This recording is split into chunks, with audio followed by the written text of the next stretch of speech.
There was only one international news story last week of all-consuming interest, and it wasn't the coronation of Hillary Clinton as the putative Democratic presidential nominee. It was, of course, the anniversary of the abduction of the Chibok girls from northern Nigeria by Boko Haram. There are 219 unaccounted for. 219 girls whose lives are in total ruin and who may never be seen again. 219 girls who are now subject to excruciating sexual slavery, repetitive rape, and criminal forced child marriage, a kind of Dante's Inferno of carnage. 219 girls who were betrayed by the former president of Nigeria, Goodluck Jonathan, who lied and prevaricated for an entire year pretending that he wanted to rescue the girls. He didn't give a tinker's damn for those girls unless they served his electoral purposes or undermined his electoral purposes. And now there's the new president of Nigeria who appears to be abandoning the girls, but at least with the integrity to say that it's unlikely that he could rescue them.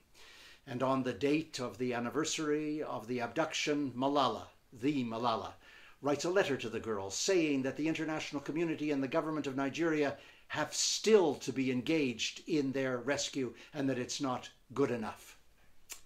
And on the date of the anniversary, 3 documents emerged which are worth mentioning.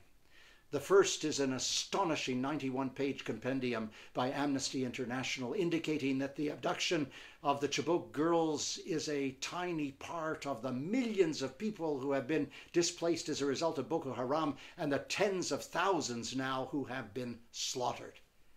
And then there was a kind of statement from UNICEF indicating that 800,000 children have been displaced and 10 million kids in Nigeria are not in school.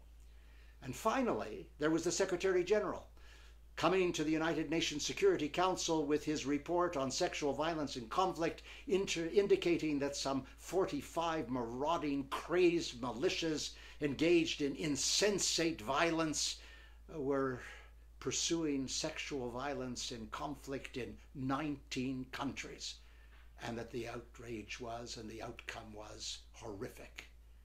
And then, curiously enough, inexplicably enough, the Secretary General was followed by his Special Representative on Sexual Violence in Conflict, who said that we had made tremendous progress in 2014 in fighting sexual violence. That's the exact phrase, tremendous progress. I don't know how to deal with this kind of stuff. The only tremendous progress we've made is in the use of words. And as the Chibok girls can tell you, the words lie like acid on the tongue. That was last week. I'm Stephen Lewis.